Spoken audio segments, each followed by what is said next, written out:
Understanding the remaining mission task. Who has already heard the good news about Jesus, and who is still waiting to hear for the first time? Nearly 10% of the world's population are committed followers of Jesus, who believe Jesus is who he said he is, and who have given their lives to him. They believe anyone can know God through Jesus, and they tell people around them about him. Many other people identify as Christians. These other Christians need deeper faith in Jesus and a personal relationship with God through him. About 33% of the world's population identify themselves as Christians. But where do the world's Christians live? The good news of Jesus is spreading in the world, but not evenly. First, let's divide the world into regions by population, then show where the Christians live. Two countries, India and China, each have 1/5 of the world's population, so they will get their own section. The Muslim majority countries also get their own section because they are similar to each other. There are some other Asian countries and other non-Muslim majority countries in Africa. Here is Europe's population, and North America, lumped with all the Pacific Island countries, including Australia and New Zealand. And finally, Latin America from Mexico south. In each region, let's show the followers of Jesus and the others who identify as Christians. Latin America has the highest total percentage of Christians, followed by North America and the Pacific. Europe has many nominal Christians, while non-Muslim Africa has many committed followers of Jesus. Today, China also has many committed followers of Jesus. Other Asian countries average about 1/3 Christian, including Korea and the Philippines. Some Muslim majority countries have had Christian people groups for centuries. Of all the large areas of the world, India has the lowest percentage of Christians. As you can see, the Christians are not evenly spread around the world. Today, most Christians live in the Americas, Europe, or Sub-Saharan Africa. In each region, the committed followers of Jesus can renew the faith of the other Christians and can tell the non-believers in their own people groups about Jesus.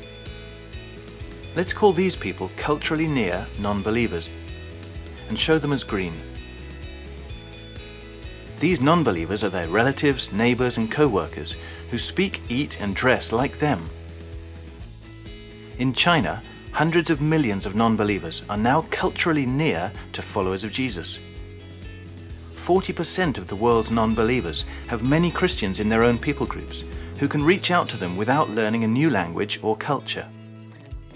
So their groups are called reached people groups because the good news is spreading there.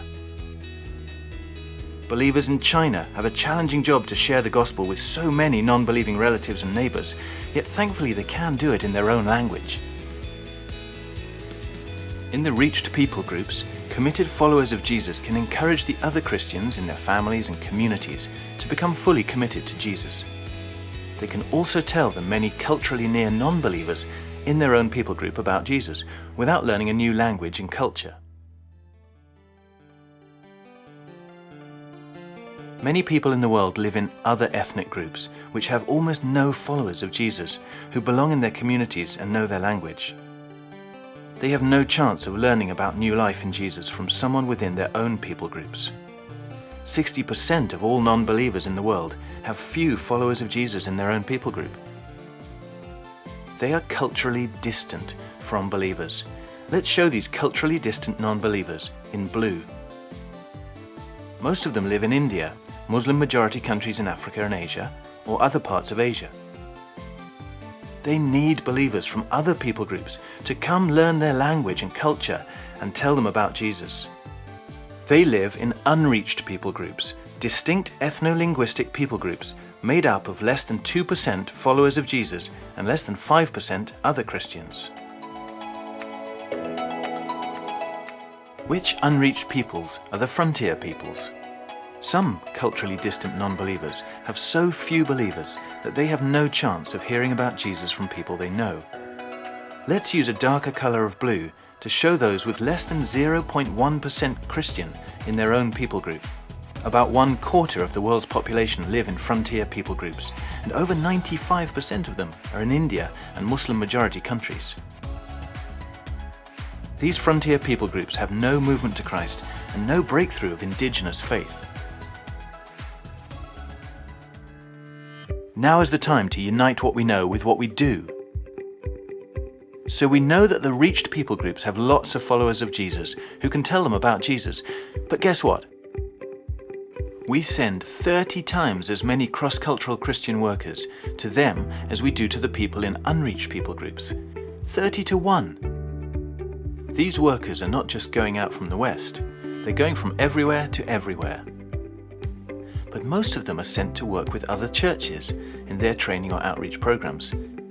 Currently, for every 30 cross-cultural Christian workers that go to the reached people groups of the world, roughly 1 goes to the unreached people groups, including the frontier people groups. As a result, the needs of people in unreached people groups, especially those in frontier people groups, are being grossly overlooked. The remaining mission task is largely in India, Muslim-majority countries, and Asia. We need many more witnesses for culturally distant non-believers, in unreached people groups and in frontier people groups. The frontier peoples are still waiting to hear about Jesus for the first time. This is the mission mobilization challenge of our generation.